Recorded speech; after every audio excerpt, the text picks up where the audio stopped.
شروع اللہ کا نام لے کر جو بڑا مہربان نہایت رحم والا ہے۔ اے نبی، مجاہد لوگ تم سے غنیمت کے مال کے بارے میں دریافت کرتے ہیں کہ کیا حکم ہے۔ کہہ دو کہ غنیمت اللہ اور اس کے رسول کا مال ہے، تو اللہ سے ڈرو اور آپس میں صلح رکھو، اور اگر ایمان رکھتے ہو تو اللہ اور اس کے رسول کے حکم پر چلو۔ مومن تو وہ ہیں کہ جب اللہ کا ذکر کیا جاتا ہے تو ان کے دل ڈر جاتے ہیں، اور جب انہیں اس کی آیتیں پڑھ کر سنائی جاتی ہیں تو ان کا ایمان اور بڑھ جاتا ہے، اور وہ اپنے پروردگار پر بھروسہ رکھتے ہیں، اور وہ جو نماز قائم کرتے ہیں اور جو مال ہم نے ان کو دیا ہے اس میں سے نیک کاموں میں خرچ کرتے ہیں، یہی سچے مومن ہیں، اور ان کے لیے ان کے پروردگار کے ہاں بڑے بڑے درجے ہیں اور بخشش اور عزت کی روزی ہے۔ ان لوگوں کو اپنے گھروں سے اسی طرح نکلنا چاہیے تھا جس طرح تمہارے پروردگار نے تم کو تدبیر کے ساتھ اپنے گھر سے نکالا، اور اس وقت مومنوں کی ایک جماعت ناخوش تھی، وہ لوگ حق بات میں اس کے ظاہر ہونے کے بعد تم سے جھگڑنے لگے، گویا موت کی طرف ہانکے جاتے ہیں اور اسے دیکھ رہے ہیں۔ اور اس وقت کو یاد کرو جب اللہ تم سے وعدہ کرتا تھا کہ ابو سفیان اور ابو جہل کے 2 گروہوں میں سے ایک گروہ تمہارے لیے مغلوب ہو جائے گا، اور تم چاہتے تھے کہ جو قافلہ بے شان و شوکت یعنی بے ہتھیار ہے وہ تمہارے ہاتھ آ جائے، اور اللہ چاہتا تھا کہ اپنے فرمان سے حق کو قائم رکھے اور کافروں کی جڑ کاٹ دے، تاکہ سچ کو سچ اور جھوٹ کو جھوٹ کر دے، گو مشرک ناخوش ہی ہوں۔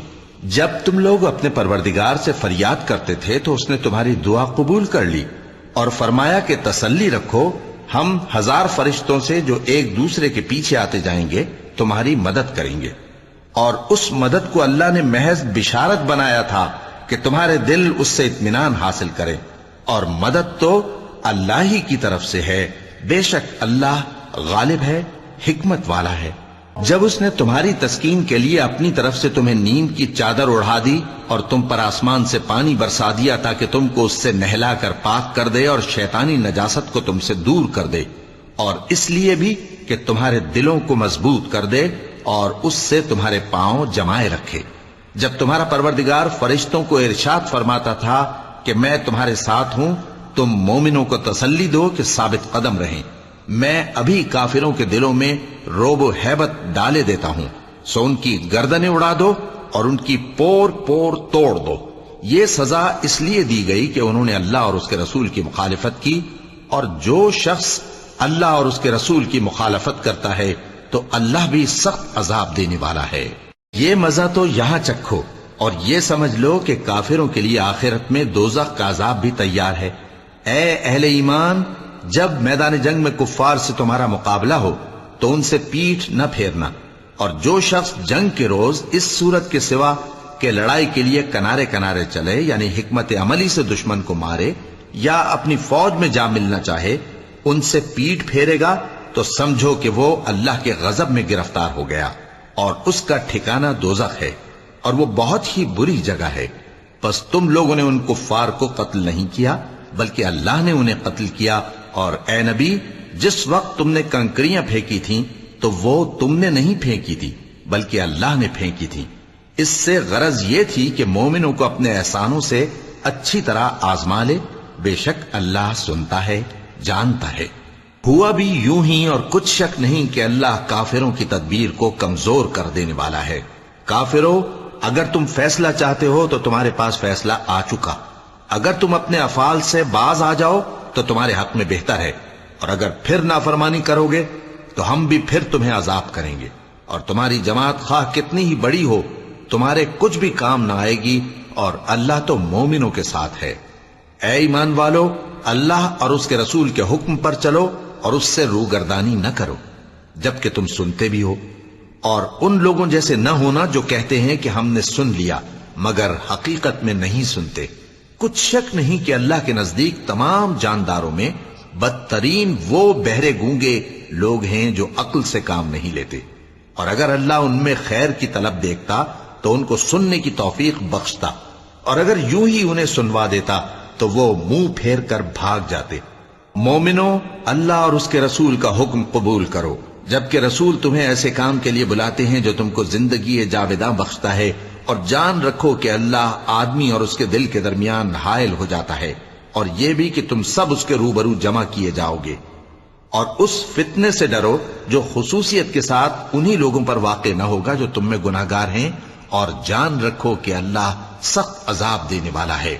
اور اس وقت کو یاد کرو جب تم زمین مکہ میں قلیل اور ضعیف سمجھے جاتے تھے اور ڈرتے رہتے تھے کہ لوگ تمہیں اڑا نہ لے جائیں، یعنی ختم نہ کر دیں. تو اس نے تم کو جگہ دی اور اپنی مدد سے تم کو تقویت بخشی اور پاکیزہ چیزیں کھانے کو دیں تاکہ اس کا شکر کرو. اے ایمان والو، نہ تو اللہ اور رسول سے خیانت کرو اور نہ اپنی امانتوں میں خیانت کرو، اور تم ان باتوں کو جانتے ہو. اور جان رکھو کہ تمہارا مال اور اولاد بڑی آزمائش ہے، اور یہ کہ اللہ کے پاس نیکیوں کا بڑا ثواب ہے. مومنو، اگر تم اللہ سے ڈرو گے تو وہ تمہارے لیے حق و باطل کا فرق ظاہر کر دے گا اور تمہارے گناہ مٹا دے گا اور تمہیں بخش دے گا، اور اللہ بڑے فضل والا ہے. اور اس وقت کو یاد کرو جب کافر لوگ تمہارے بارے میں چال چل رہے تھے کہ تم کو قید کر دیں یا جان سے مار دیں یا وطن سے نکال دیں. تو ادھر تو وہ چال چل رہے تھے اور ادھر اللہ تدبیر کر رہا تھا، اور اللہ بہترین تدبیر کرنے والا ہے. اور جب ان کو ہماری آیتیں پڑھ کر سنائی جاتی ہیں تو کہتے ہیں یہ کلام ہم نے سن لیا ہے، اگر ہم چاہیں تو اسی طرح کا کلام ہم بھی کہہ دیں. اور یہ ہے ہی کیا، صرف اگلے لوگوں کی حکایتیں ہیں. اور جب انہوں نے کہا کہ اے اللہ، اگر یہ قرآن تیری طرف سے برحق ہے تو ہم پر آسمان سے پتھر برسا یا کوئی اور تکلیف دینے والا عذاب بھیج دے. اور اللہ ایسا نہ تھا کہ جب تک اے پیغمبر تم ان میں تھے انہیں عذاب دیتا، اور نہ ایسا ہے کہ وہ تو بخشش مانگیں اور اللہ انہیں عذاب دے. اور اب ان کے لیے کون سی وجہ ہے کہ وہ انہیں عذاب نہ دے، جبکہ وہ مسجد حرام میں نماز پڑھنے سے روکتے ہیں، جبکہ وہ اس مسجد کے متولی بھی نہیں ہیں. اس کے متولی تو صرف پرہیزگار ہیں، لیکن ان میں کے اکثر نہیں جانتے. اور ان لوگوں کی نماز خانہ کعبہ کے پاس سیٹیاں اور تالیاں بجانے کے سوا کچھ نہ تھی. تو تم جو کفر کرتے تھے اب اس کے بدلے عذاب کا مزہ چکھو. جو لوگ کافر ہیں اپنا مال خرچ کرتے ہیں کہ لوگوں کو اللہ کے رستے سے روکیں، سو ابھی اور خرچ کریں گے، مگر آخر وہ خرچ کرنا ان کے لیے موجب افسوس ہوگا اور وہ مغلوب ہو جائیں گے. اور کافر لوگ دوزخ کی طرف ہانکے جائیں گے تاکہ اللہ پاک سے ناپاک کو الگ کر دے اور ناپاک کو ایک دوسرے پر رکھ کر ایک ڈھیر بنا دے، پھر اس کو دوزخ میں ڈال دے. یہی لوگ خسارہ پانے والے ہیں. اے پیغمبر، کفار سے کہہ دو کہ اگر وہ اپنے افعال سے باز آ جائیں تو جو ہو چکا وہ انہیں معاف کر دیا جائے گا، اور اگر پھر وہی حرکات کرنے لگیں گے تو اگلے لوگوں کا جو طریقہ جاری ہو چکا ہے وہی ان کے حق میں بھی برتا جائے گا. اور ان لوگوں سے لڑتے رہو یہاں تک کہ فتنہ یعنی کفر کا فساد باقی نہ رہے اور دین سب اللہ ہی کا ہو جائے. اور اگر وہ باز آ جائیں تو اللہ ان کے کاموں کو دیکھ رہا ہے، اور اگر روگردانی کریں تو جان رکھو کہ اللہ تمہارا حمایتی ہے اور وہ خوب حمایتی اور خوب مددگار ہے. اور جان رکھو کہ جو مال غنیمت تم کفار سے حاصل کرو اس میں سے 5واں حصہ اللہ کا اور اس کے رسول کا اور اہل قرابت اور یتیموں کا اور محتاجوں کا اور مسافروں کا ہے. اگر تم اللہ پر اور اس نصرت پر ایمان رکھتے ہو جو حق و باطل میں فرق کرنے کے دن یعنی جنگ بدر میں جس دن دونوں فوجوں میں مٹ بھیڑ ہو گئی تھی، ہم نے اپنے محبوب بندے محمد صلی اللہ علیہ وآلہ وسلم پر نازل فرمائی، اور اللہ ہر چیز پر قادر ہے. جس وقت تم مدینے سے قریب کے ناکے پر تھے اور کافر دور کے ناکے پر، اور قافلہ تم سے نیچے اتر گیا تھا، اور اگر تم جنگ کے لیے آپس میں قرارداد کر لیتے تو وقت معین پر جمع ہونے میں تقدیم و تاخیر ہو جاتی، لیکن اللہ کو منظور تھا کہ جو کام ہو کر رہنے والا تھا اسے کر ہی ڈالے، تاکہ جو مرے بصیرت پر یعنی یقین جان کر مرے، اور جو جیتا رہے وہ بھی بصیرت پر یعنی حق پہچان کر جیتا رہے. اور کچھ شک نہیں کہ اللہ سنتا ہے، جانتا ہے. اس وقت اللہ نے تمہیں خواب میں کافروں کو تھوڑی تعداد میں دکھایا تھا، اور اگر بہت کر کے دکھاتا تو تم لوگ جی چھوڑ دیتے اور جو کام درپیش تھا اس میں جھگڑنے لگتے، لیکن اللہ نے تمہیں اس سے بچا لیا. بے شک وہ سینوں کی باتوں تک سے واقف ہے. اور اس وقت جب تم ایک دوسرے کے مقابل ہوئے تو کافروں کو تمہاری نظروں میں تھوڑا کر کے دکھاتا تھا اور تم کو ان کی نگاہوں میں تھوڑا کر کے دکھاتا تھا، تاکہ اللہ کو جو کام کرنا منظور تھا اسے کر ڈالے، اور سب کاموں کا رجوع اللہ ہی کی طرف ہے۔ مومنو، جب کفار کی کسی جماعت سے تمہارا مقابلہ ہو تو ثابت قدم رہو اور اللہ کو بہت بہت یاد کرو تاکہ مراد حاصل کر لو، اور اللہ اور اس کے رسول کے حکم پر چلو، اور آپس میں جھگڑا نہ کرنا کہ ایسا کرو گے تو تم بزدل ہو جاؤ گے اور تمہاری ہوا اکھڑ جائے گی، اور صبر سے کام لو کہ اللہ صبر کرنے والوں کا مددگار ہے۔ اور ان لوگوں جیسے نہ ہونا جو اتراتے ہوئے یعنی حق کا مقابلہ کرنے کے لیے اور لوگوں کو دکھانے کے لیے گھروں سے نکل آئے اور لوگوں کو اللہ کی راہ سے روکتے ہیں، اور جو اعمال یہ کرتے ہیں اللہ ان کا احاطہ کیے ہوئے ہے۔ اور جب شیطان نے ان کے اعمال ان کو آراستہ کر دکھائے اور کہا کہ آج کے دن لوگوں میں سے کوئی تم پر غالب نہ ہوگا اور میں تمہارا رفیق ہوں، لیکن جب دونوں فوجیں ایک دوسرے کے مقابل صف آرا ہوئیں تو پسپا ہو کر چل دیا اور کہنے لگا کہ مجھے تم سے کوئی واسطہ نہیں، میں تو ایسی چیزیں دیکھ رہا ہوں جو تم نہیں دیکھ سکتے، مجھے تو اللہ سے ڈر لگتا ہے اور اللہ سخت عذاب کرنے والا ہے۔ اس وقت منافق اور کافر جن کے دلوں میں بیماری تھی کہتے تھے کہ ان لوگوں کو ان کے دین نے مغرور کر رکھا ہے، اور جو شخص اللہ پر بھروسہ رکھتا ہے تو اللہ غالب ہے، حکمت والا ہے۔ اور کاش تم اس وقت کی کیفیت دیکھو جب فرشتے کافروں کی جانیں نکالتے ہیں کہ ان کے چہروں اور پیٹھوں پر مارتے جاتے ہیں اور کہتے ہیں اب آگ کے عذاب کا مزہ چکھو، یہ ان اعمال کی سزا ہے جو تمہارے ہاتھوں نے آگے بھیجی ہیں۔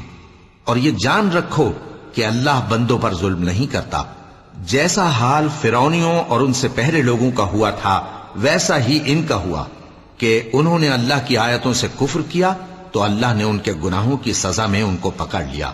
بے شک اللہ زبردست ہے، سخت عذاب دینے والا ہے۔ یہ اس لیے کہ جو نعمت اللہ کسی قوم کو دیا کرتا ہے جب تک وہ خود اپنے دلوں کی حالت نہ بدل ڈالیں اللہ اسے نہیں بدلا کرتا، اور اس لیے کہ اللہ سنتا جانتا ہے۔ جیسا حال فرعونیوں اور ان سے پہلے لوگوں کا ہوا تھا ویسا ہی ان کا ہوا۔